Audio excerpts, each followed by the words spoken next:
ওয়ালা তুসাল্লি আলা আহাদিম মিনহুম মাতা আবাদা ওয়ালা তাকুম আলা কবরি। হে নবী, এই লোকটার জন্য আপনি দোয়া করবেন না। আমি আল্লাহ আজকে রায় দিয়ে দিলাম, ওর কবরের পাশেও আপনি দাঁড়াবেন না। লালমনিরহাটবাসী, কথাটা শক্ত, আল্লাহ শক্ত ভাবে ফতোয়া দিয়েছেন, এই জন্য একটু শক্ত লাগছে। কাফেরের জন্য জানাজা পড়া, দোয়া করাও জায়েজ নেই। অথচ আজ এই ডিজিটাল যুগে স্মার্ট বাংলাদেশে আমাদের মনে হচ্ছে দিন দিন কাফের বেড়ে যাচ্ছে।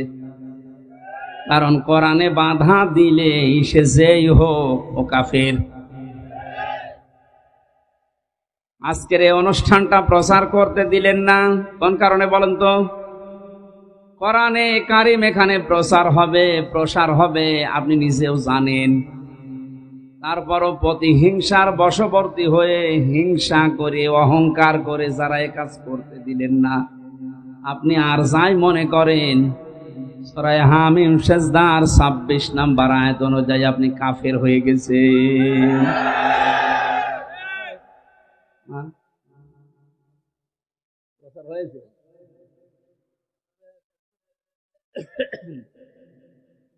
কেউ যদি বাধা দিয়ে থাকেন সে তাওবা করবেন, নয়তো আপনার ঈমান নসিব হবে না, আপনি বেঈমান হয়েই মারা যাবেন।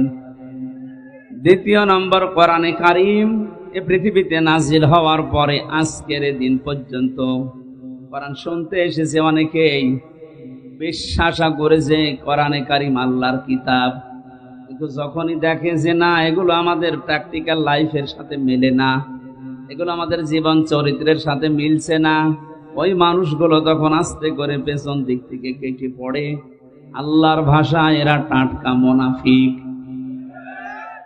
এটা এলাকায় নেই না, আপনি আন্দাজে বলেন। যদি চলে না যায় আপনি মুনাফিক বলতে পারেন। এখন দেখেন যেটা উঠে চলে যাবে ওইটা কি না, তাই বলে প্রয়োজন থাকলে যাওয়া দরকার আছে। وَإِذَا قِيلَ لَهُمْ تَعَالَوْا إِلَى مَا أَنزَلَ اللَّهُ وَإِلَى الرَّسُولِ رَأَيْتَ الْمُنَافِقِينَ يَصُدُّونَ عَنكَ صُدُودًا। সূরা নিসা 5 নম্বর পারার 7 নম্বর পৃষ্ঠার প্রথম নম্বর লাইনের 61 নম্বর আয়াত। এটা ফি জিলালিল কোরআনে আছে। নবী হে, ওয়াইদা কিলা লাহুম তাআলাউ ইলা মা আনজালাল্লাহু ওয়া ইলার রাসূল, দুনিয়ার মানুষকে যখন আপনি বলবেন আসো আল্লাহর বিধান কি আছে শোনাই, রাসূলের তরিকার দিকে আসো, আপনি দেখবেন রাআইতাল মুনাফিকিনা, অন্তরের ভেতরে যাদের গুড় আছে, বক্ষতা আছে, মুনাফিকি আছে, নেফাক আছে, ইয়াসুদ্দুনা আনকা সুদুদা, মানুষগুলো আস্তে করে পেছন দিক থেকে কেটে পড়বে। আমার মনে হয় এর চাইতে স্পষ্ট ভাবে ভেঙে ভেঙে বলা আমার দ্বারা আর সম্ভব না। তাহলে কোরআন বিশ্বাস করে, শুনতেও আসে, কিন্তু বাস্তবতার সাথে যখন ওর মিলতে চায় না তখন কেটে পড়ে। এই ধরনের মানুষকে আল্লাহর নবী আল্লাহ পাক বলেন মুনাফিক। আর মুনাফিকেরও জানাজা দোয়া করা জায়েজ নেই। এটা সূরা তাওবার 84 নম্বর আয়াতটা আব্দুল্লাহ ইবনে উবাই সম্পর্কে নাযিল হওয়া দলিল। 3 নম্বরে, হে নবী, এই দুনিয়াতে মুমিন তো তারা যাদের সামনে আল্লাহর নাম উচ্চারণ হলে তাদের অন্তরাত্মা কেঁপে ওঠে। ইয়াদের তাফসীর করতে গিয়ে তাফসীরে কোরআন বিল কোরআন আমি দেখেছি বাইজাবির ভেতরে আছে, এই যে 2-3 দিন আগে চলে গেল কোরবানি, এই কোরবানি যদি দুনিয়াতে কেউ কবুল করাতে চায় পৃথিবীর ময়দানে তার 4টা গুণ থাকা লাগবে। যারা এলাকায় কোরবানি দিয়েছেন আপনি দেখেন তো আপনারটা আল্লাহর আরশে পৌঁছিয়ে গেল কিনা। ওয়ালিকুল্লি উম্মাতিন জাআলনা মানসাকান, আল্লাহ পাক বলেন প্রত্যেকটি জাতির জন্য আমি কোরবানির এই বিধান এটা দিয়েছিলাম, শুধু তোমাদের জন্য দিয়েছি তা না। দুনিয়া তৈরি হওয়ার পর থেকে এখন পর্যন্ত, এখান থেকে কিয়ামত পর্যন্ত বিধান থাকবে। তাদের ধরন হয়তো আলাদা ছিল, তাদের সিস্টেম ছিল, পদ্ধতি ছিল হয়তো ভিন্ন ভিন্ন। আদম আলাইহিস সালামের জামানা থেকে কুরবানি চলে আসতেছে। ওয়াতলু আলাইহিম নাবা আবনাই আদম বিল হক, এটা সূরা মায়েদার 26 নম্বর আয়াতের প্রথম অংশ। হে নবী, আপনি আদম আলাইহিস সালামের দুই সন্তানের কাহিনী সঠিকভাবে আপনার উম্মতদের সামনে তুলে ধরেন। তার সন্তানেরা হাবিল আর কাবিল কোরবানি দিয়েছিল। ওদের সিস্টেম ছিল চাটিয়াল ময়দানে কোরবানি জবাই করে রেখে আসতো পশু। যার টাকা হালাল, যার কর্মজীবন হালাল, আগুনের ঝলক আকাশ থেকে এসে এটা পুড়িয়ে ফেলতো। আর যার 2 নাম্বার টাকা, ওটার পোড়াতো না, ওইভাবেই থেকে যেত। এবার বলেন তো, এই আয়াত অনুযায়ী যেটা মাসলা বের হয়, এই শরীয়ত যদি এখন উম্মতি মুহাম্মদী আমাদের উপরে থাকতো, বাংলাদেশে কত কোরবানি পড়ে থাকতো বলেন? আমার তো মনে হয় 100 জনের 95 জনেরটা পড়ে থাকতো।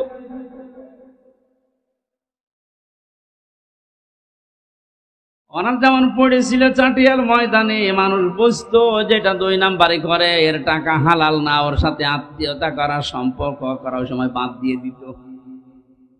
আল্লাহ আমাদের বাঁচিয়েছে যে ওই শরীয়তটা আমাদের উপরে নেই।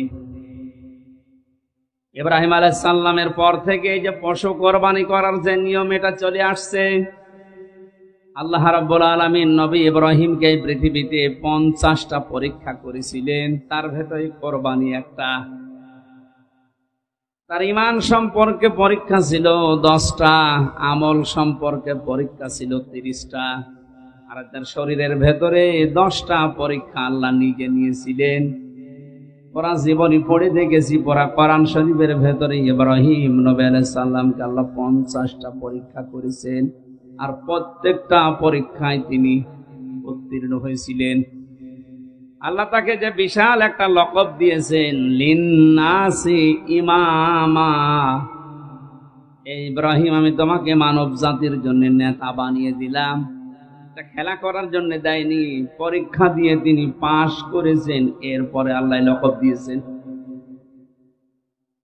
এখান থেকে একটা মাসলা বের হয়, আমি বলবো। জাতির পিতা হযরত ইব্রাহিম নবী আলাইহিস সালাম 50টা পরীক্ষা দিয়ে পাশ করার পরে আল্লাহ তাকে লকব দিলেন, আলা ইন্নী জাইলুকা লিন্নাসি ইমামা। হে ইব্রাহিম, আজকের এই দিন থেকে আমি তোমাকে মানব জাতির নেতা বানিয়ে দিলাম। সঙ্গে সঙ্গে নবী ইব্রাহিম আল্লাহকে বলেছিলেন, ক্বালা ওয়া মিন যুররিয়াতি, হে মাবুদ, এটা কি শুধু আমাকেই দিয়েছো? এই যে নেতৃত্ব দেওয়া, নেতা হওয়া, গাইডলাইন দেওয়া মানুষকে, এই গুণাবলী, এই গুণাগুণ, এই যোগ্যতা, এটা কি শুধু আমি পেলাম, নাকি আমার সন্তান আদি দুনিয়ায় যারা কিয়ামত পর্যন্ত আসবে, আমার সন্তানদের ভেতরে এরাও কি মানুষের নেতৃত্বের নেতা হওয়া, প্রতিনিধিত্ব করা, এটা পাবে? আল্লাহ সঙ্গে সঙ্গে জবাব দিয়েছেন, ক্বালা লা ইয়ানালু আহদিজ যালিমিন। এখানে যারা আলেম আছে, বিশেষ করে আরবি গ্রামার জানে, তারা বলেন তো, ইয়ানালু এটা মোজারে, বর্তমান, ভবিষ্যৎ, প্রেজেন্ট, ফিউচার। আহদিজ যালিমিন, আল্লাহ জালিম না দিয়ে জালিমিন বহু বচন দিয়েছেন। আমার তো মনে হয় পৃথিবীতে হেদায়েত পাওয়ার জন্য, মানুষের মন পরিবর্তনের জন্য দুনিয়ার কিছু লাগবে না, শুধু কোরআনই যথেষ্ট। প্রতিটি শব্দের ভেতরে আপনি দেখবেন কিছু না কিছু লুকিয়ে আছে। আল্লাহ বলেন, ক্বালা লা ইয়ানালু আহদিজ যালিমিন। হে ইব্রাহিম, তুমি দোয়া করলে, আমার কাছে জিজ্ঞাসা করলে যে নেতৃত্ব দেওয়ার গুণাবলী, নেতা হওয়া, প্রতিনিধিত্ব করা, গাইডলাইন দেওয়া, এটা কি শুধু তুমি একা, না তোমার সন্তান আদিরাও পাবে? হ্যাঁ, তোমার সন্তানদের ভেতরে গুণাগুণ পাবে, কিন্তু জালেমদের জন্য এর ওয়াদা আমি আল্লাহ দিলাম না। কোন জালেম দুনিয়ায় নেতৃত্ব দিতে পারবে না। এই ফতোয়া তো আমার। বলেন, জালেমের জন্য নেতা হওয়া জায়েজ নেই, আল্লাহর পক্ষ থেকে নিষিদ্ধ।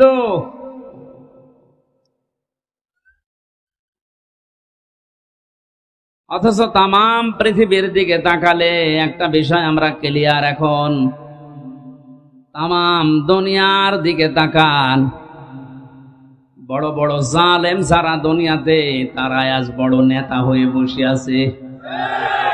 এই যে ফিলিস্তিনে পাখির মতো মানুষ হত্যা করছে এই জালেমেরা, ওরাই দুনিয়ার বড় নেতা। জালেমের জন্য নেতা হওয়ায় জায়েজ নেই।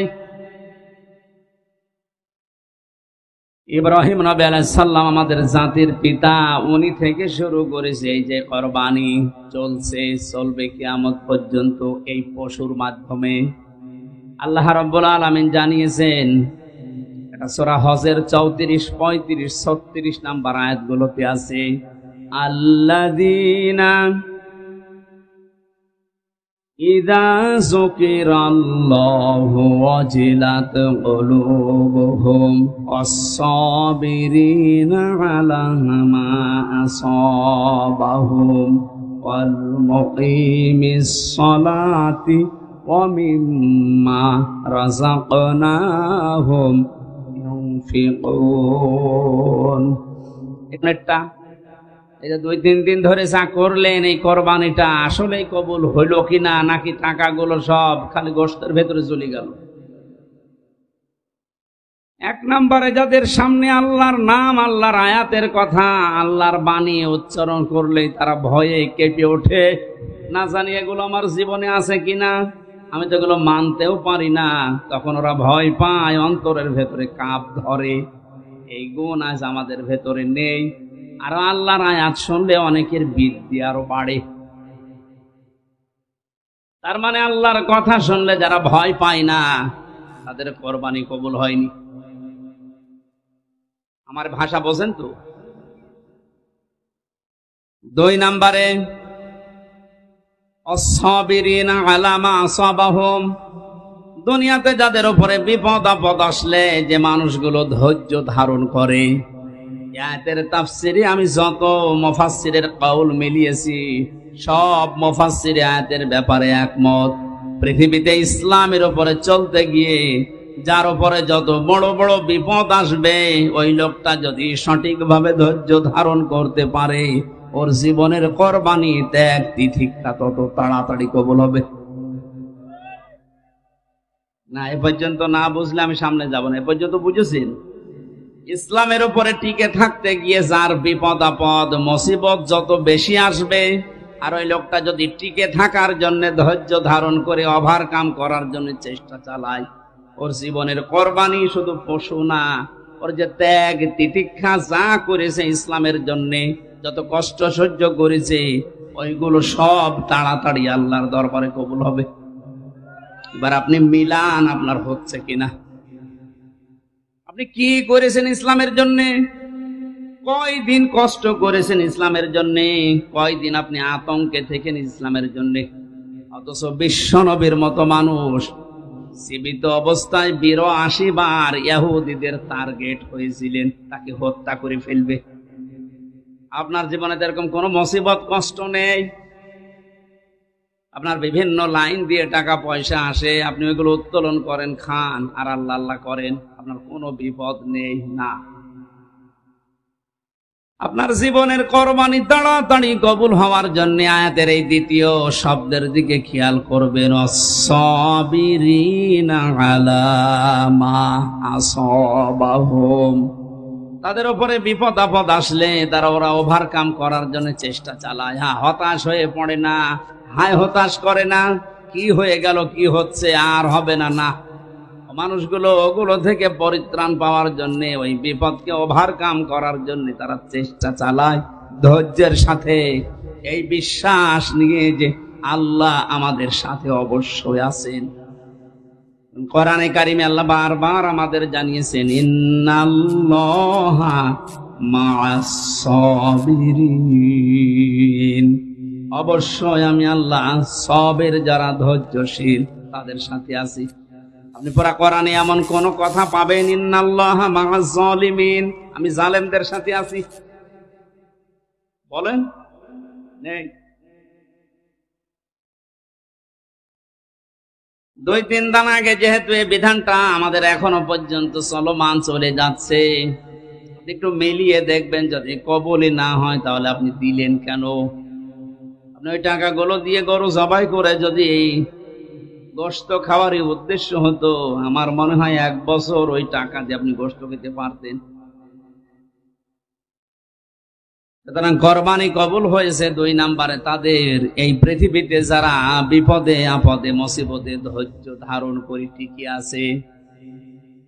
3 নম্বরে হলো মুকিমিস সালাত, যারা দুনিয়াতে নামাজকে দাঁড় করানোর জন্য চেষ্টা চালায়।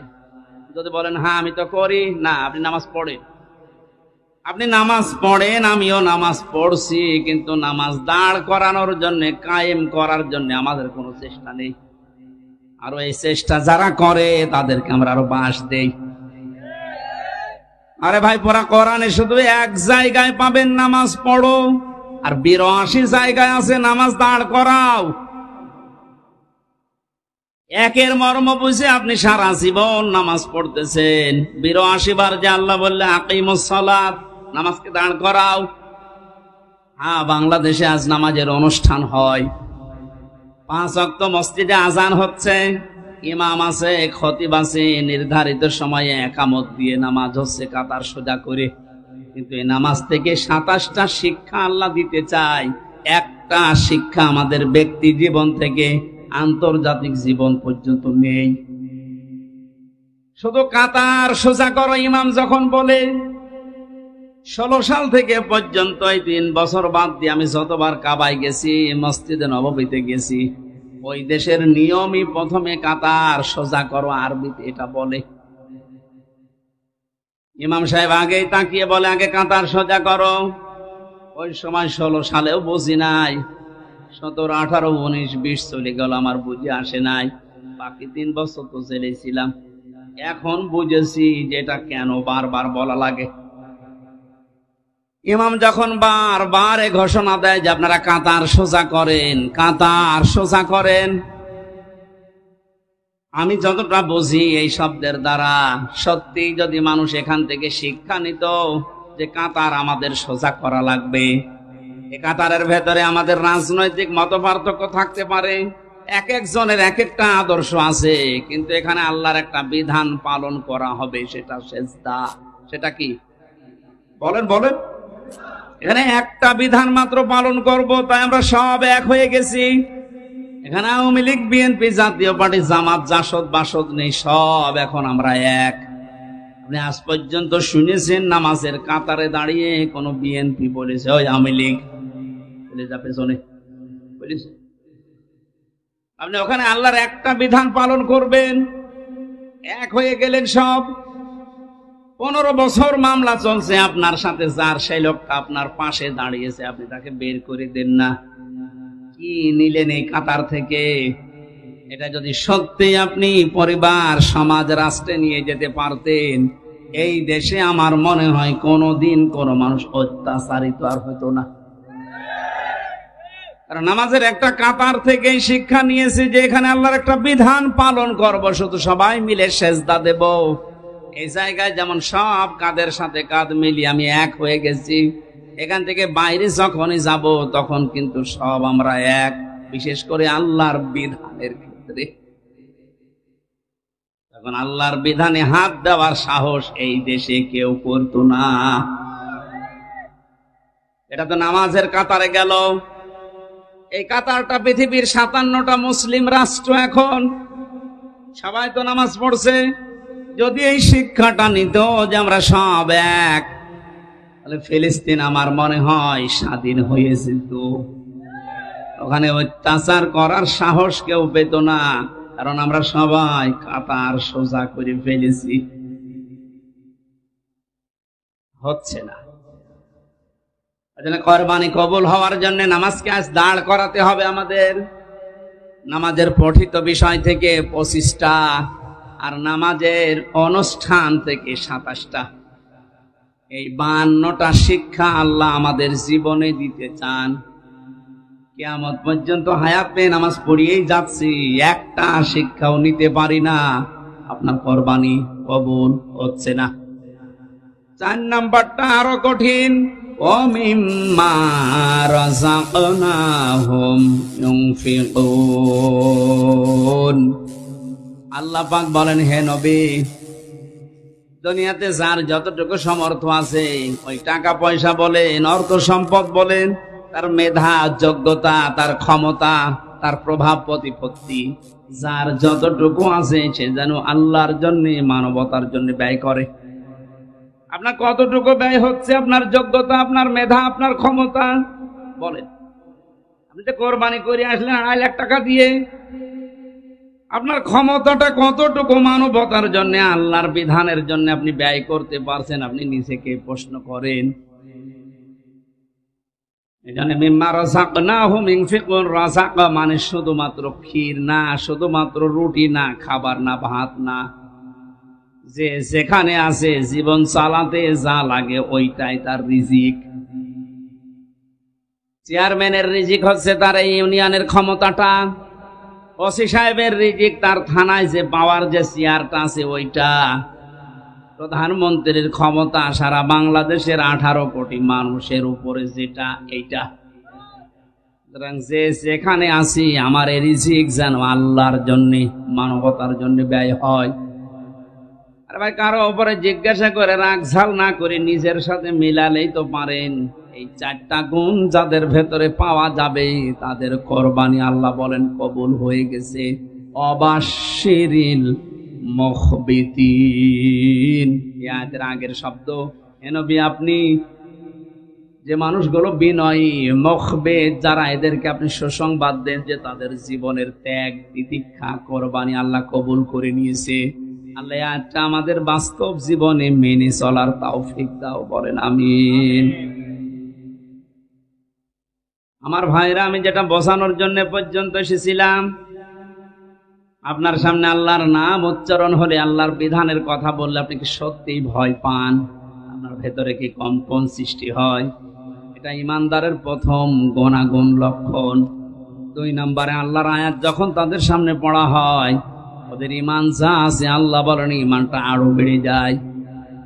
বাড়ি যাওয়ার আগে তারা সিদ্ধান্ত নিয়ে যায়, আল্লাহ দুনিয়া একদিকে গেলেও আমি তোমার পথে থাকবো, ওয়ালা রব্বিহিম ইয়াতাওয়াক্কালুন, দুনিয়া একদিকে যাক আমি তোমার উপরে ভরসা করে চলবো, এই সিদ্ধান্ত নিয়ে বাড়ি যায়। 3টা গুণ আমি আয়াতে বলেছি। 1 নম্বরে, আল্লাহর নাম শুনলে তাদের ভয় হয়, কলিজা কাঁপে। 2 নম্বরে, তাদের ঈমান থাকলে ঈমানটা আরো বেড়ে যায়। এই যে বেড়ে যায় সেটা টের পাবেন কি করে? আল্লাহর নবী বলেন, বাম স্তনের 2 আঙ্গুল নিচে একটা গোস্তের টুকরা আছে। মানুষগুলোর ঈমান বেড়ে যায়। মানুষ যদি টের পেতে চায় তাহলে দেখবেন যে এই জায়গায় কাঁপতেছে, শরীরের পশমগুলো খাড়া হয়ে যাচ্ছে, আর মনের ভেতরে একটা অনির্বচন সুখ, আপনি আবেশ আলাদা ভাবে পাবেন, টাকা পয়সা দিয়ে কিনতে পাওয়া যায় না। এখানে যদি 5000 লোক থাকে, সবার ভেতরে না আসবে না। যাদাতুহুম ঈমান, আল্লাহ তাদের ভেতরেই দেবেন অনির্বচন একটা সুখ, তারাই পাবে মনে মনে। আল্লাহ তাদেরকে বাতাসের মতো দান করবেন, যে মানুষগুলো এই সিদ্ধান্ত নিয়ে আজকে বাড়ি যেতে পারবে, আল্লাহ যতই কিছু আসুক আমরা তোমার উপরে ভরসা করে চলবো ইনশাআল্লাহ। কোরআন নাযিল হওয়ার পর থেকে যারা শুনতেছে, এই মানবতা কয় শ্রেণীতে ভাগ হয়েছে? 3 শ্রেণী। বলেন কয় শ্রেণী? 1 ভাগ কাফের, 2 নাম্বার শ্রেণী মুনাফিক, 3 নম্বরে মুমিন। আল্লাহ আমাদেরকে 3 নম্বরে মুমিনের কাতারে শামিল হওয়ার তৌফিক দাও। দরুদ আর সালাম পড়ে সূরা বাকারার 177 নম্বর আয়াতের সরাসরি তাফসিরে আমরা প্রবেশ করছি। নামকরণ, বাংলা অর্থ, এগুলো সব বাদ দিয়ে দিলাম, একবারে আমরা তাফসিরে যাচ্ছি। পৃথিবীতে অনেকেই আমরা মনে করি পশ্চিম দিকে মুখ ফিরিয়ে নামাজ পড়ছি, এটা আমাদের ইবাদত। বছরে বছরে 1 মাস রোজা রাখছি, এইটাই আমার ইবাদত। সম্পদ আছে, বছরে বছরে হিসাব করে যাকাত দিয়ে দিচ্ছি, এইটাই আমার ইবাদত না। আল্লাহ বলেন এই পৃথিবীতে 10টা কাজ যারা দুনিয়ায় করতে পারে, এই মানুষগুলো যেন মনে করে যে না, আমি আসল নেকির কাজে আছি। শুধু পশ্চিম দিকে মুখ ফেরানো, নামাজ পড়া, 1 মাস রোজা রাখা, এইটাই নেকির কাজ না। কে বলছেন বলেন তো? কথা বুঝতেছেন? আমাদের এই ধারণা যাদের আছে, আল্লাহ এই ধারণার উপরে কোড়াল দিয়েছেন। এজন্য শব্দটা প্রথমে দিয়েছেন লাইসা, কখনোই না। লাইসাল বিররাং তুওয়াল্লু বুজুহাকুম কিবালাল মাশরিকি ওয়াল মাগরিবি। কেউ যদি মনে করে আমি পশ্চিম দিকে পূর্ব দিকে মুখ ফিরিয়ে নামাজ পড়ি, এটাই আমার হয়ে গেল নেকির কাজ, আল্লাহ বলেন কখনোই না, এটা নেকির কাজ আসল না। ওয়ালাকিন্নাল বিররা মান আমানা বিল্লাহ, আসল নেকির কাজ ওইটা যে লোকটা আল্লাহতে বিশ্বাসী। কিতে? এখন যদি বলেন আমি তো আল্লাহকে বিশ্বাস করি, আরে ভাই এটা তো আমি সেই কায়দা যখন পড়েছি তখন থেকেই পড়ে এসেছি, কিন্তু মর্ম বানিয়ে বিল্লাহ এটা বুঝি নাই। এখন বুঝতেছি যে কি বলেছিলাম সেই 2001 সালে। আমি ওই সময় ভর্তি হয়েছিলাম মাদ্রাসায়। ওই সময় কি বলেছিলাম এখন টের পাইনি, এখন টের পাচ্ছি যে বিল্লাহ কারে বলে। এখানে যারাই পড়েছেন ছোটবেলায় আমানতু বিল্লাহি কামা হুয়া বিআসমাইহি ওয়া সিফাতিহি ওয়া ক্বাবিলতু জামিয়া আহকামিহি ওয়া আরকানি, এটা কায়দার শেষে নেই? পড়েছেন না? কি পড়েছিলেন? সরাসরি বলছে একেবারে বাংলা ভাষায়। কেউ যদি বলে আল্লাহ আমি মুত্তাকি, আমি সাদিকিন, আমি নেককার, আল্লাহ বলেন তোকে দুনিয়ায় 10টা গুণ অর্জন করা লাগবে।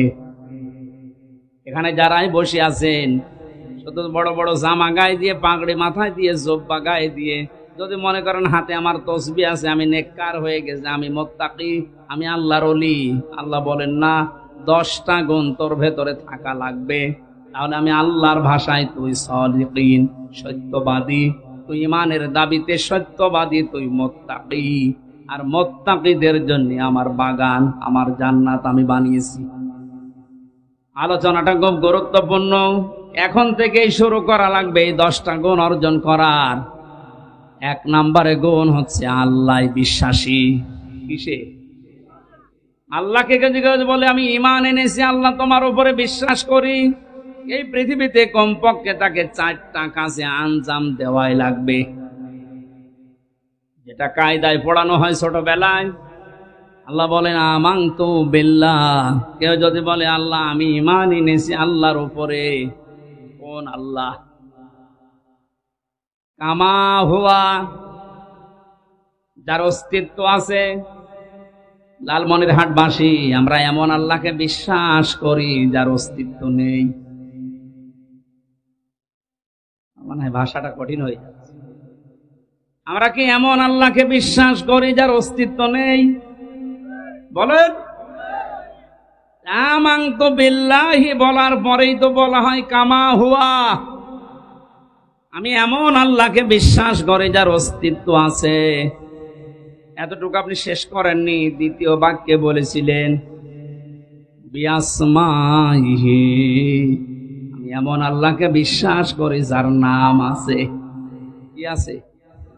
এখন যদি বলেন অন্যান্য জাতি যারা আছে, আপনি হিন্দুদেরকে বলেন, খ্রিস্টানদেরকে বলেন, বৌদ্ধদেরকে বলেন, ইহুদিদেরকে বলেন, ওরাও এগুলো মানে। ওরাও বলে আমরা আল্লাহকে বিশ্বাস করি, তার অস্তিত্ব আছে। হয়তো আমরা যাকে বলছি আল্লাহ, ওইটা ওরা বলছে না। ওরা 33 কোটি দেবতা মনে করেন, ওদের অস্তিত্ব নেই। বলেন না কেন? তাহলে আমাদের কথা প্রথম, ওদের কথার সাথে মিল আছে। দ্বিতীয় নম্বরটা বিআসমাইহি, আমরা এমন আল্লাহকে বিশ্বাস করি যার নাম। বলেন বলেন। হিন্দুদের বলেন, ওরাও বলবে আমরা এমন দেবতায় বিশ্বাস করি যার নাম আছে। আপনার দেবতার নাম কয়টা? আমাদের আল্লাহ যাকে বলি তার নাম কয়টা বলেন তো? 5000। 99টা শুধু কায়দার পেছনে আছে। তাফসিরের ভাষায় আমি পেয়েছি আল্লাহর নাম আছে 5000। আপনি 5000 শুনে সুবহানাল্লাহ বলছেন। হিন্দুদেরকে বলেন আপনাদের দেবতার কয়টা? বলবেন 33 কোটি। তার মানে ওদের যে দেবতা, আমাদের যে মালিক যে আমরা বলি আল্লাহ, তার অস্তিত্ব আছে, ওদেরও অস্তিত্ব আছে, ওদেরও নাম আছে, আমাদেরও নাম আছে। 3 নাম্বারটায় যান। আল্লাহ বলেন সিফাতিহি, শুধু নাম নিয়ে আমি শেষ করিনি, আমার প্রতিটি নামের গুণাগুণ আছে, কার্যকারিতা আছে।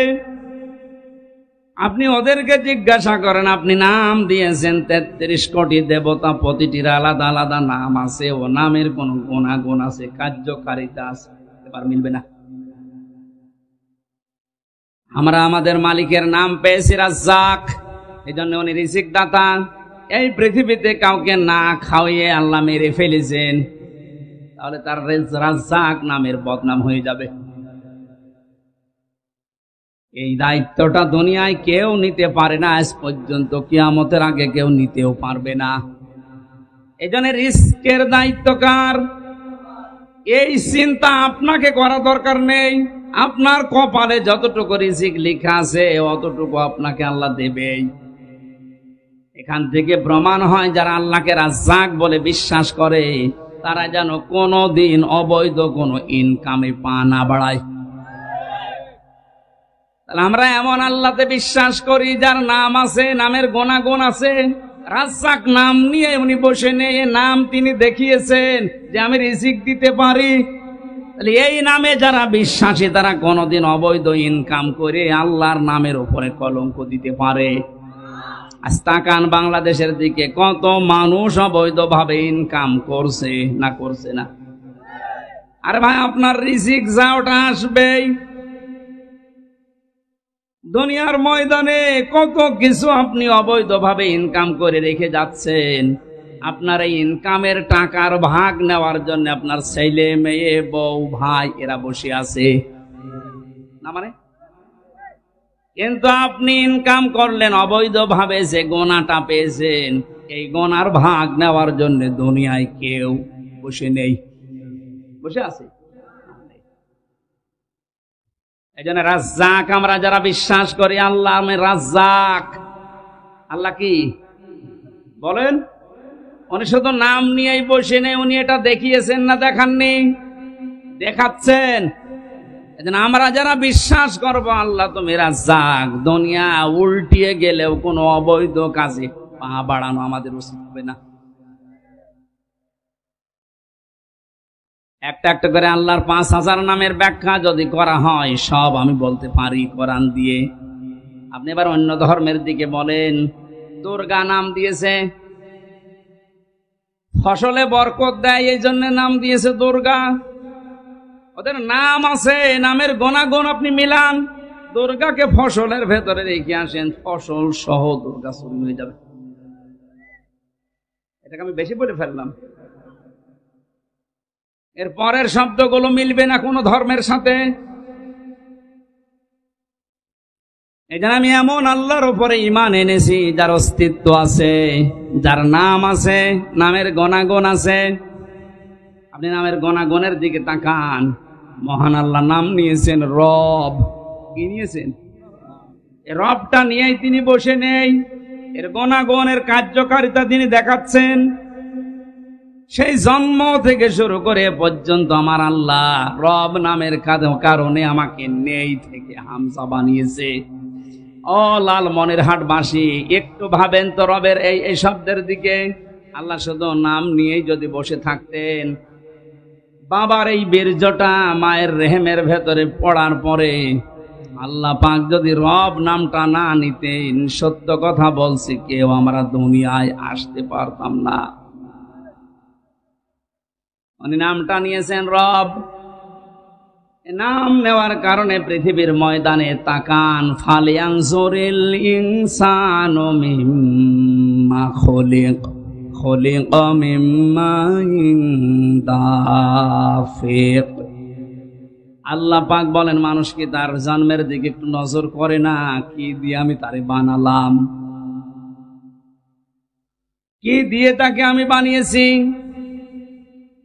এই যে মিম্মা ইন দাফিক ইয়াখরুজু মিন বাইনিস সুলবি ওয়াত তারাইব, এই দুইটা শব্দের ব্যাখ্যায় আমি তাফসিরে দেখেছি।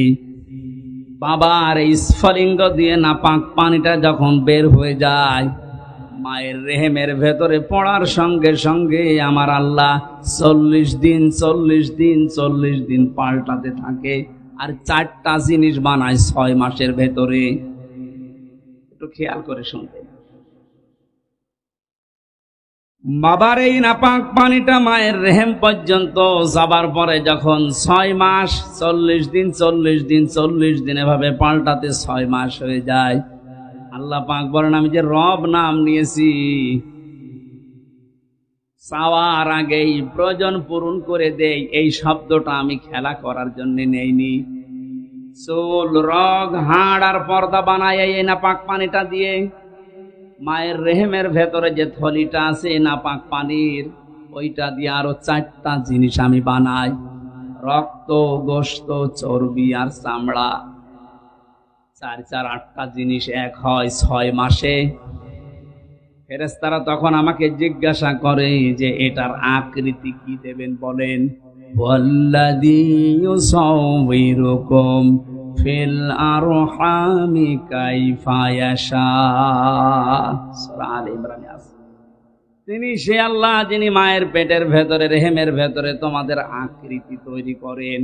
এজন্য বডি বানিয়েছে ফেরেশতারা, আরে আকৃতি এটুকু বানিয়েছে আল্লাহ নিজের কুদরতি হাত দিয়ে। জোরে বলেন সুবহানাল্লাহ। আল্লাহ রাব্বুল আলামিন বলেন, এবার শুধু আমি আকৃতি বানিয়েই তোরে ছেড়ে দেইনি, 5টা জিনিস এই রব নামের কারণে আমি আল্লাহ তোকে ভিক্ষা দিয়েছি, দান করেছি। কথা বলবো, এটা সূরা নাহালের ভেতরে আছে, 14 নম্বর পারার 14 নম্বর পৃষ্ঠার 14 নম্বর লাইনের 78 নম্বর আয়াতের মাঝের অংশে আছে। ওয়াজআলা লাকুমুস সামআ ওয়াল আবসারা ওয়াল আফইদা। আল্লাহ পাক বলেন, শ্রবণ শক্তি, দর্শন শক্তি, বাক শক্তি, আকেল শক্তি আর ঘ্রাণ শক্তি, এই 5টা আমার রব নামের কারণে আমি তোকে ভিক্ষা দিয়েছি। লালমনির হাটবাসী, কিসের উপরে জোর দিয়ে আল্লাহর বিধানে আপনি বাধা দিতে চান? আল্লাহর বিধান আপনি মানতে চান না বলেন তো? এই 5টা আর একটাও যদি আল্লাহ কম দিত, দুনিয়ায় আপনি আসতেন ঠিক, কিন্তু পূর্ণাঙ্গ হয়ে না, অপূর্ণাঙ্গ হয়ে। যদি দর্শন শক্তি আল্লাহ না দিত, দুনিয়ায় আপনি আসতেন কিন্তু কানা হয়ে। কথা বলেন না। যদি আকেল শক্তি না দিত, মানুষ আপনাকে পাগল বলতো। আকেল না থাকলে কি হয়?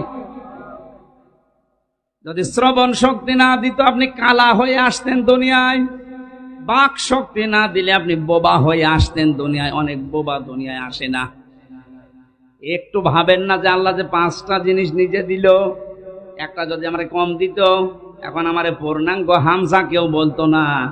যদি দর্শন শক্তি না থাকতো, মানুষ আমারে বলতো কানা হামজা। এটা যে কত বড় নিয়ামত, কিয়ামত পর্যন্ত আমি হামজা সেজদায় পড়ে থাকলেও চোখের এই নিয়ামতের শুকরিয়া হবে না। 2017 সালে একবার কুমিল্লাতে দাউদকান্দি মাহফিলে খাবার খাচ্ছিলাম, হঠাৎ আমার পাশে এক অন্ধ বসেছে। বিদ্যুৎ চলে গেল, আমরা চিল্লা পাল্লা করছি, তাড়াতাড়ি জানাটা চালু করেন, আলো নিয়ে আসেন। অন্ধ আমার হাত চেপে ধরে বলছো, হুজুর আপনি চিল্লাচ্ছেন, মাত্র 2 মিনিট কারেন্ট চলে গেছে, আপনি চিল্লান। অথচ আজ 42 বছর আমার জীবনে কারেন্ট নেই। আমি তো চিল্লালাম না, আজ 42টা বছর আমি কারেন্ট কি বুঝি না, অথচ এর আগে আমি দেখতে পেতাম। এই যে শক্তিটা আল্লাহ আমার চোখ থেকে কেড়ে নেওয়ার কারণে আমি চিল্লা পাল্লা করি নাই, অথচ 1.5 থেকে 2 মিনিটে আপনারা সবাই চিল্লাচ্ছেন। আপনাদের মতো আমিও চিল্লাতে পারতাম, আমার কাছে রাত আর দিন, আলো আর অন্ধকার সমান। ওই দিন অন্ধ আমাকে আর একটা কথা বলেছিল, হুজুর দুনিয়াতে যাদের চোখ আছে এরা দুনিয়াতে তো দেখতে পায়, ঘুমিয়ে থাকলেও স্বপ্নেও কিছু দেখে। আর আমরা যারা অন্ধ এমনি তো দেখতে পাই না, ঘুমিয়ে থাকলেও স্বপ্নেও দেখি না, আর স্বপ্নে শুধু আওয়াজ শুনি। আপনার শুধু জীবনে শুধু আফসোস যে কিছু পেলাম না, কিছু পেলাম না, কিছু পাননি। মানে এই যে চোখটা পেয়েছেন, কিয়ামত পর্যন্ত আল্লাহর শুকরিয়া আদায় করে শেষ করতে পারবেন? আল্লাহ বলেন এই 5টা জিনিস যখন আমি দান করি তখন 13টা হয়। 8 5 13টা এক জায়গায় হওয়ার পরে আমি তখন পূর্ণাঙ্গ রূপ দেই। এই যে ছেলে হবে না মেয়ে হবে এই সিদ্ধান্তটা আমি আল্লাহর পক্ষ থেকে আসে।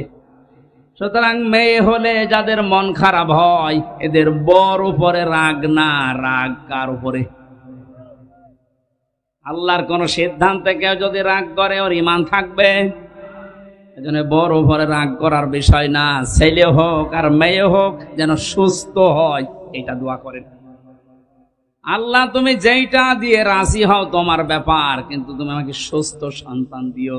একটা অসুস্থ সন্তান যদি হয় তাই বাবা আমার মনে হয় দুনিয়াটাই জাহান্নাম হয়ে যায়। আপনি টের পান না? মাঝে মাঝে দেখেন না? আল্লাহ রাব্বুল আলামিন বলেন আল্লাহু আখরাজাকুম মিন বুতুনি উম্মাহাতিকুম লা তা'লামুনা শাইআ।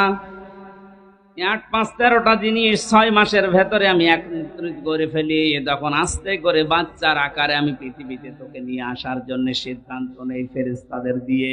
আমার প্রশ্ন আসে, মানুষের দুনিয়াতে আসার সর্বনিম্ন বয়স কতদিন?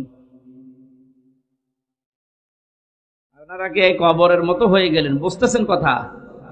দুনিয়াতে আসার সর্বনিম্ন বয়স কতদিন? 6 মাস। কতদিন?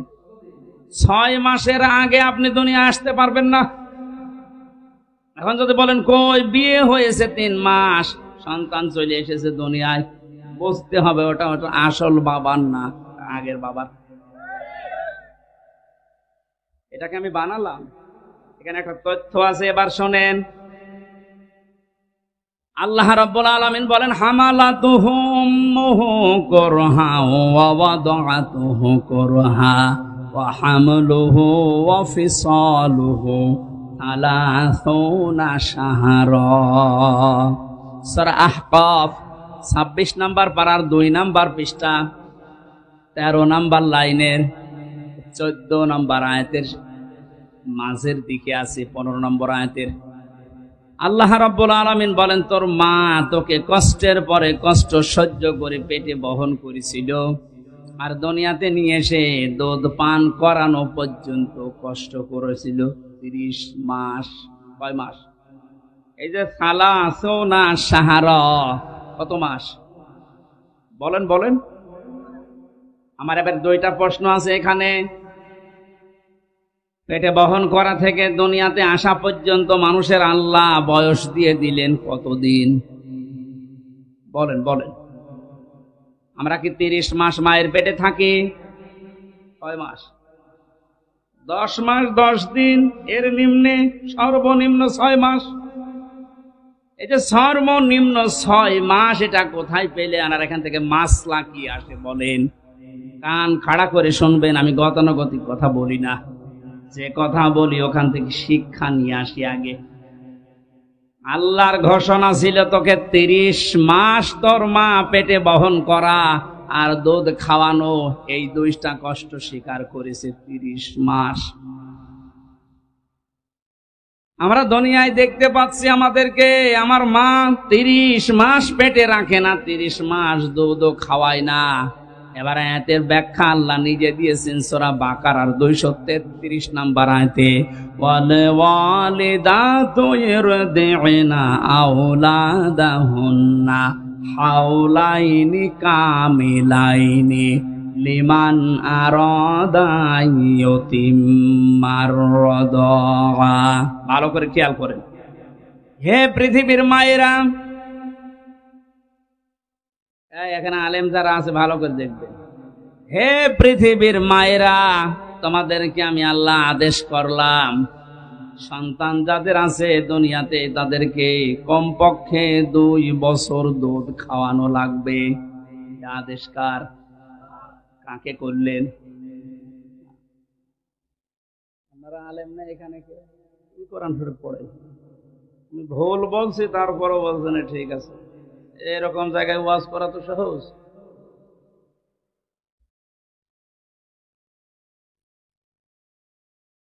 এখানে শব্দটা দিকে তাকান, ওয়াল ওয়ালিদাতু ইউরদিউনা আওলাদাহুন্না হাওলাইনি কামিলাইনি। এটা আবার মুযাক্কার দিয়েছে, মুআন্নাস আল্লাহ দেয়নি। তাহলে দুধ খাওয়ানো এ দায়িত্ব বাবার না মার? বাবার কোনো মেশিন পত্র আছে? খাওয়াবে কি দিয়ে? তাহলে আল্লাহর এই আয়াত ভুল। কোন মা জন্মের পরে যদি সন্তানকে দুধ না খাওয়ায় মায়ের গুনাহ হবে না, কারণ এ দায়িত্বটা মায়ের না, এ দায়িত্ব কার বলেন? আপনার উচিত আপনার সন্তানকে দুধ খাওয়াচ্ছে আপনার স্ত্রী, তাকে শুকরিয়া জানানো, ধন্যবাদ জানানো, তার পেছনে খরচ করা। এই জন্যই তো নবীজির ওই জামানায় আমরা দেখেছি সন্তান হওয়ার পরেই তায়েফ থেকে মায়েরা এসে টাকা পয়সা দেওয়ার মাধ্যমে তাদেরকে দুধ খাওয়াতো। এমনকি নবীজি মুহাম্মদ রাসূলুল্লাহকেও দুধ খাওয়িয়েছে, দুধ মায়ে হালিমাতুস সাদিয়া।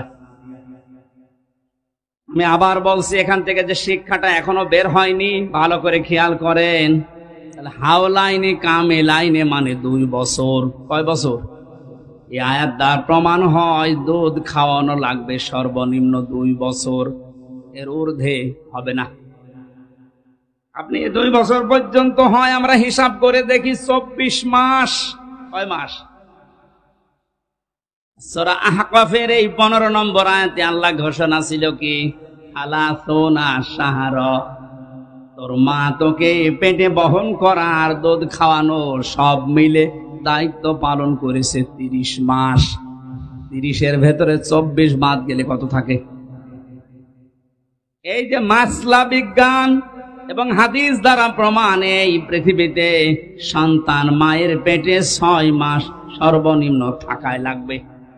যদি 6 মাসের আগে কোন সন্তান দুনিয়ায় আসে, আপনি বিশ্বাস করে নিতে পারেন ওটা অবৈধ যার সন্তান। পৃথিবীতে যারা যার সন্তান হয়ে আসে তাদের 13টা কাজ বেশি বেশি পাওয়া যায়। সূরা কলমের তাফসিরে আছে।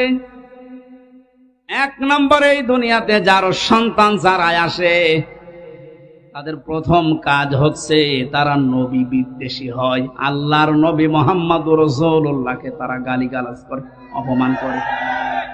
আর এই সংখ্যাটা সবচাইতে বেশি ফ্রান্সে। আপনি মাঝে মাঝেই তাকান, ওই দেশ থেকে কিছুদিন পর পরেই মুহাম্মদুর রাসূলুল্লাহকে অপমান করা, গালি দেওয়া, উল্টাপাল্টা কথা বলা, এটা এমনি এমনি আসে না। তামাম দুনিয়ায় 228টা রাষ্ট্র আছে। এই সমস্ত রাষ্ট্রের জরিপ বের হয়, আপনি জানুয়ারি মাসে জরিপ দেখবেন। এই 228টা রাষ্ট্রের সবচাইতে বেশি অবৈধ সন্তান জন্ম হয় দুনিয়ার বুকে ফ্রান্সে। ওদের দেশে জন্মের আগে সন্তান বেশি হয়, বিয়ের আগেই। বিয়ের আগে হলে ওটা বৈধ না জারজ? জারজ সন্তানের কাজ কয়টা? 13টা। কয়টা? আর 1 নম্বরে নবীকে গালিগালাজ করা, অপমান করা। 2 নম্বরে তারা এই পৃথিবীর ময়দানে উতুল্লিম বাদা যালিকা সানিম, ওরা কোরআন বিরোধী হবে, কোরআনে কারিমের আওয়াজকে সহ্য করতে পারবে না।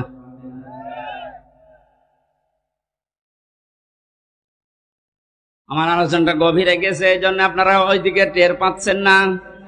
পৃথিবীর ময়দানে জারজদের যে কাজগুলো, এই যে 6 মাসের কথা আমি বলছিলাম, আল্লাহ রাব্বুল আলামিন বলেন 40 দিন 40 দিন 40 দিনে বিভিন্ন আকার আকৃতি আমি কিন্তু দেই। সুম্মা খালাকনান নুতফাতা আলাকাতান ফাখালাকনাল আলাকাতা মুদগাতান ফাখালাকনাল মুদগাতা ইযামান ফাকাসাউনাল ইযামা লাহমা। এই বীর্যটা 40 দিনের পরে আমি আল্লাহ আলাক থেকে মদগা বানাই, এরপরে রক্ত দিয়ে, চর্বি দিয়ে, চামড়া দিয়ে আস্তে আস্তে করে একটা বডি স্ট্রাকচার তৈরি করে আমি ঢেকে দেই। বাচ্চার আকারে 6 মাসের পরে যে কোনো একটা সময় তোরে দুনিয়ায় বের করে নিয়ে আসে। আয়াতের দিকে সবচাইতে বড় শিক্ষা আমি যেটা পেয়েছি মেয়েদের জন্য, আজ 100 জনের 98টা মহিলারা এই আয়াতের বিশ্বাস হারিয়ে ফেলেছে। আল্লাহ ঘোষণা দিলেন যে বাচ্চার আকারে বের করে নিয়ে আসার দায়িত্ব হামজার। আল্লাহু আখরাজাকুম, আল্লাহ বলেন আমি তোদেরকে বাচ্চার আকারে বের করব, ফি বুতুনি উম্মাহাতিকুম, তোদের মায়ের পেট থেকে। আজ হাজারো মহিলা সঠিকভাবে আর সন্তানগুলো স্বাভাবিকভাবে নরমালে আর জন্মই দিতে পারছে না। 100 জনের 98 জন এখন সিজার করা লাগছে। এই আয়াতের উপর থেকে তাদের বিশ্বাস উঠে গেছে, কারণ সন্তান দুনিয়াতে পেটে আসার পরে স্বামীকে খালি বারবার গোতাইছে, আমার সনো করো, আমার আল্ট্রাসাউন্ড করে দেখো জন্ডিস না লেডিস। বারবার দেখতে দেখতে আমার মনে হয় পেটে সন্তান আসার পর থেকে 6 মাসে অনেক মহিলা 9-12 আল্ট্রাসাউন্ড করে। শেষে আল্লাহ পাক বলেন তোর দায়িত্ব আমি ছেড়ে দিলাম, যা।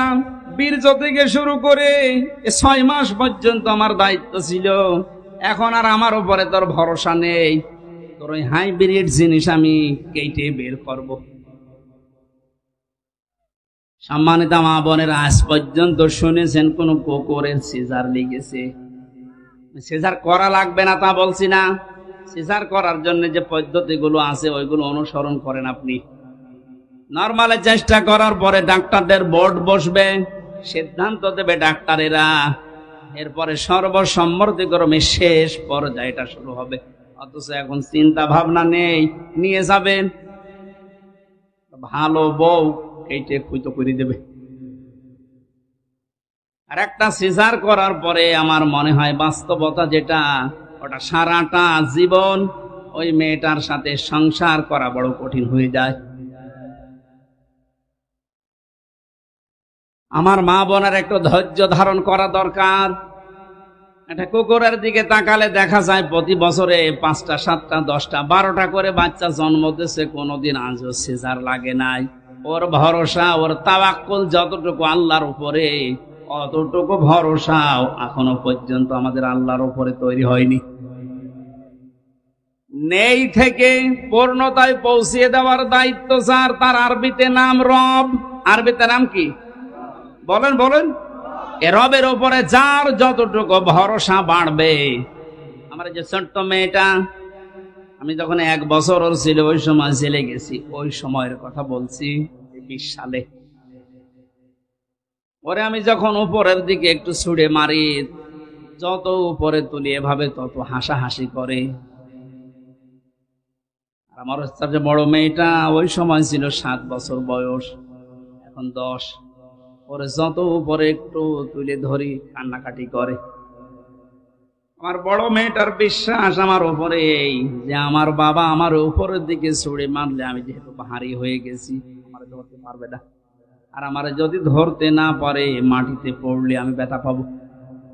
ছোটটার ওই ভরসা না আমার উপরে, এত বিশ্বাস ওর আমার বাবা উপরে যতই ছুড়ে মারুক নিচে হাত পেতে থাকবে। কথা বলছে না, আমারে পড়তে দেবে না।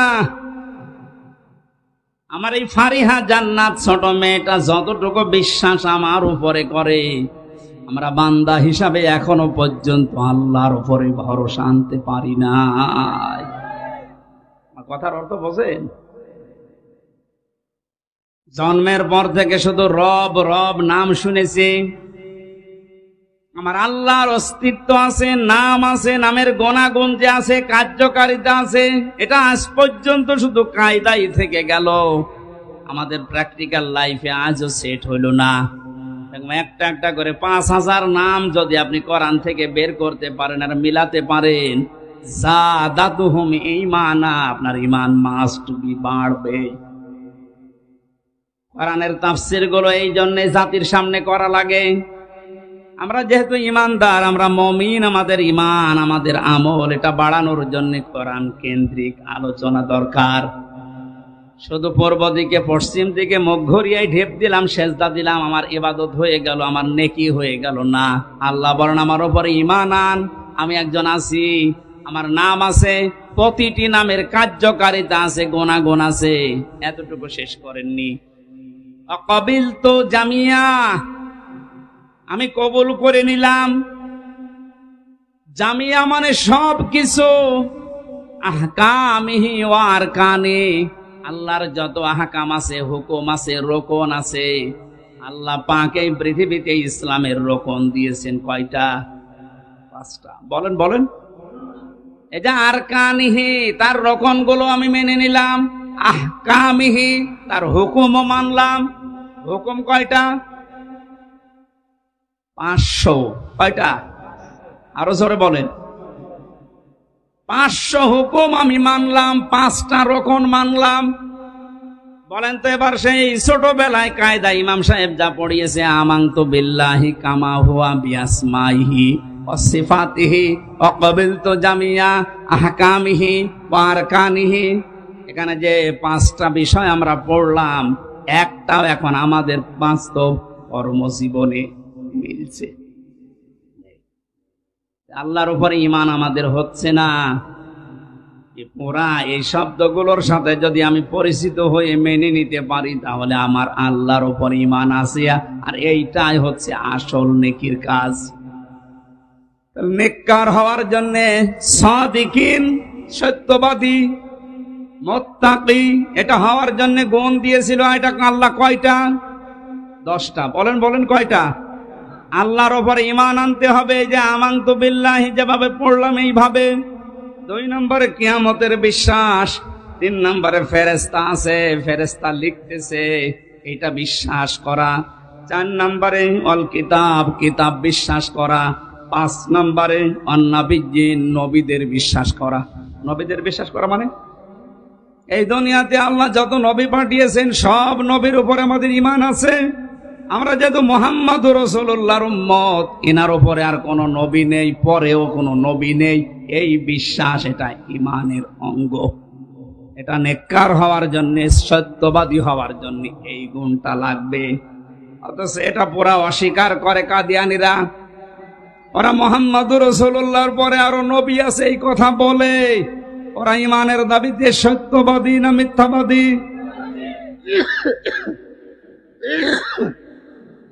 এজন্য রাষ্ট্রীয়ভাবে ওদেরকে কাফের ফতোয়া দেওয়া এটা জরুরি। ইহুদিরা যেমন, খ্রিস্টানরা যেমন, হিন্দুরা যেমন, কাদিয়ানেরা ঠিক ওই রকম। ওদের সাথে যদি কেউ বিবাহ সাথী আত্মীয়তা করে, তাহলে আয়াত অনুযায়ী সেও কাফের। কাফেরের সাথে আত্মীয়তা করা জায়েজ আছে? বলেন।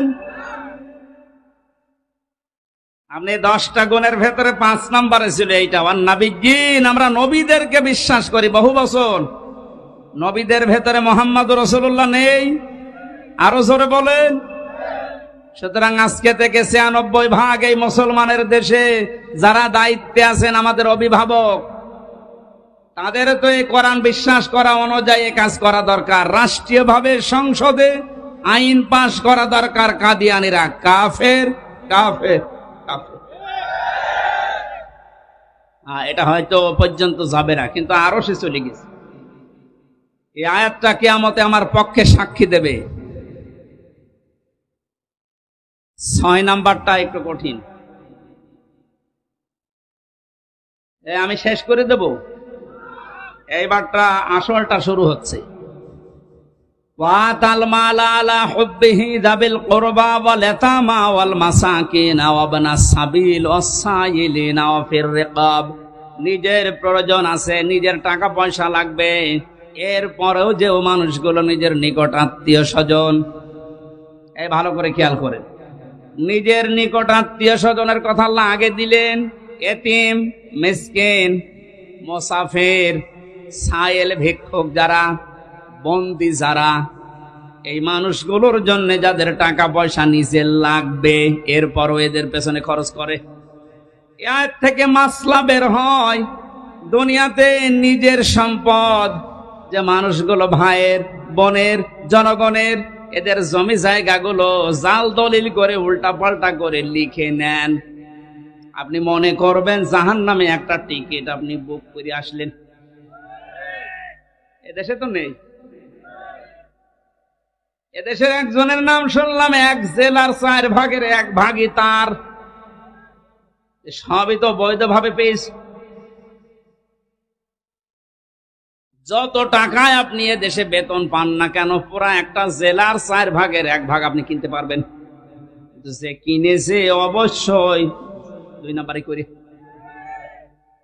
এই আয়াত অনুযায়ী যে মানুষগুলো এভাবে অবৈধভাবে মানুষের জমি জায়গা ফাঁকি দিয়ে জাল দলিল করে উল্টা পাল্টা করে খাচ্ছেন, আপনি বিশ্বাস করে নিতে পারেন আপনি নামাজ পড়েন, রোজা রাখেন, হজ করেছেন, কিন্তু জাহান্নামে একটা টিকিট আপনার নামে বুক হয়ে গেছে। আমার তো এই আয়াত পড়ার পরে মনে হয় বাংলাদেশে 100 জনের প্রায় 70 জন এ রাস্তায় আছে। ওরা বোনকে আর ফুফুকে মনে করে এগুলো বাইরের সম্পদ, এদেরকেও যে টাকা পয়সার সম্পদ আদি বাবারটা দেওয়া লাগে, এটা জরিমানা মনে করে। তুমি ছেলে, তোমার যেমন বাবার সম্পদে ভাগ আছে, মেয়েটা ও বাবা কি ধার করে নিয়ে এসেছিল। এই জন্য বোনের সম্পদ দেওয়ার সময় যারা এই মনে করে যে যা সব দিয়ে গেলাম, তোর সম্পর্ক ধুয়ে মুছে গেল, আপনার সাথে আল্লাহরও সম্পর্ক ধুয়ে মুছে যাবে। ওয়াল্লাযীনা ইয়াসিলুনা মা আমারাল্লাহু আইয়ুসালা বিহি, এই আয়াত অনুযায়ী আল্লাহ নির্দেশ দিচ্ছে যাদের সাথে আত্মীয়তার সম্পর্ক আছে রক্তের, এটা ভালো করে খেয়াল রাখো, জোড়া লাগাও। ধর্ম বাপ পাতিস, ধর্ম বোন বছরে বছরে 3-4 বার করে যায়, আর নিজের আপন বোন আপন ফুফু ও 10 বছরও একবার যায় না, গরিব বলে পরিচয়ও দেয় না, এমন মানুষ নেই। আপনি নামাজ পড়তে পারেন, রোজা করতে পারেন, দাড়ি বড় রাখতে পারেন, আপনি এখনো পর্যন্ত আল্লাহর সাথে সম্পর্ক ইমানের দাবিতে সত্যবাদী হতে পারেন। আপনার সম্পদ প্রয়োজন আছে, তারপরও নিকটাত্মীয় যাদের দরকার এদের খোঁজ খবর রাখা, এটা যে ফরজ অনেকে জানেই না। আর এটা জানার পরেও অনেকে মানতে পারেন না তার স্ত্রীর কারণে। নিজের ভাইকে, নিজের ফুফুকে, নিজের চাচাতো ভাইকে, এই সমস্ত মানুষগুলোর খোঁজ খবর রাখলে অনেক বউ আছে স্বামীর উপরে রাখবে। নবীজি বলেন, এই মেয়ে, যদি তুমি চাও তোমার স্বামীর হায়াত বেড়ে যাক, ও আরো বেশি দিন বেঁচে থাক, ওর সম্পদাদি, ওর সম্মান দুনিয়ায় আরো বেড়ে যাক, তাহলে স্বামীকে সব সময় পেছন দরজা দিয়ে এটা বলবার, স্বামী নিজের নিকট আত্মীয় স্বজন গুলো অন্তত ঠিক রাখো, এগুলোর সাথে সম্পর্ক তৈরি আরো বাড়াও। এগুলো আরো কাট করার জন্য অধিকাংশ মেয়েরা চেষ্টা চালায়। তার মানে সেই মহিলারা চায় যে তার বোন, তার ভাই, তার চাচা, তার ফুফুর সাথে সম্পর্ক দরকার নেই, আমার মনে হয় সে মনে মনে চায় যে আমার স্বামী মরি যাক।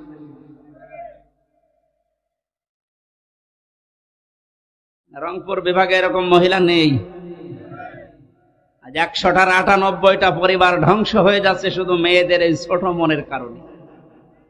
নিজের নিকট আত্মীয় স্বজন, মা বাবা, বোন, ভাই আসলে স্বামীকে দিয়ে বাজার করায়।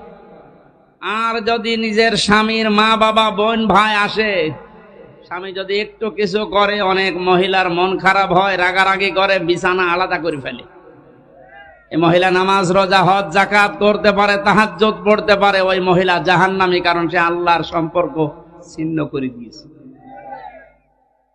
এজন্য নেককার যদি হতে চান, নিকট আত্মীয় যাদেরই আছে, রক্তের সম্পর্ক অন্তত যাদের, ফুফু, চাচা, এগুলো খুব খেয়াল করা দরকার। আজ এগুলোর সাথে সম্পর্ক আমাদের বেশি খারাপ।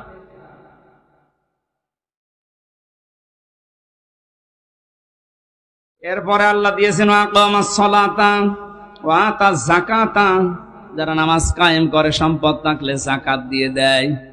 বলো মুফুনা বিআহদিহিম ইযা আহাদু, যখন সে ওয়াদা করে দুনিয়ার কোন মানুষের সাথে, জীবন গেলেও সেটা পূরণ করে।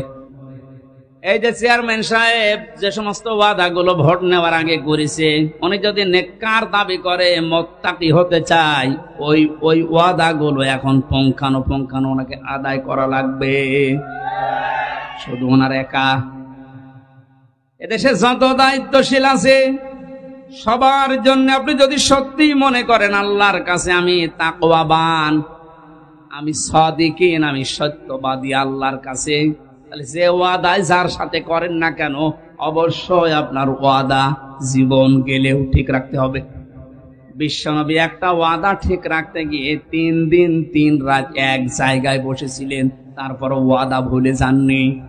এরপর আল্লাহ দিয়েছেন সাবিরিনা ফিল বাসাই ওয়াদ-দাররাই ওয়া হিনাল বাস।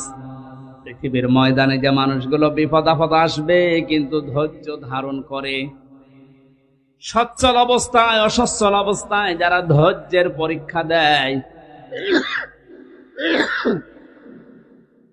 জন্মের পর থেকে শব্দটা আমিও শুনতেছি যে ধৈর্য ধৈর্য ধৈর্য। কি এটা? এই 3টা বছর জীবন থেকে না গেলে আমু টের পেতাম না। ধৈর্য কাকে বলে, কত প্রকার, কি কি, কিছু না হলেও কিছু আমি টের পেয়েছি। বাস্তবতায় আমাদের এখনো বিপদই আসে না, তো ধৈর্য ধরবেন কি? সচ্ছল অসচ্ছল অবস্থায় আমাদের উপরে যাই আসুক না কেন, যারা ধৈর্য ধারণ করে টিকে থাকতে পারে, ওভারকাম করার জন্য যারা চেষ্টা চালায়, এই 10টা গুণ আল্লাহ আমাদেরকে দান করেছেন, অর্জন করার জন্য আহ্বান জানিয়েছেন। উলাইকাল্লাযীনা সাদাকু, আল্লাহ বলেন 10টা গুণ যারা অর্জন করবে ঈমানের দাবিতে আমার নিকটে, তারা সত্যবাদী। তারা কি? সিদ্দিকে আকবরকে আল্লাহ পাকের নবী দিয়েছেন সিদ্দিক, মানে সত্যবাদী। সত্যি যদি এই 10টা গুণ কেউ দুনিয়াতে অর্জন করতে পারে, কিয়ামতের দিন সে সিদ্দিকে আকবর আবু বকরের সাথে জান্নাতে যেতে পারবে। উলাইকা হুমুল মুত্তাকুন, আল্লাহ পাক বলেন এরাই মুত্তাকি।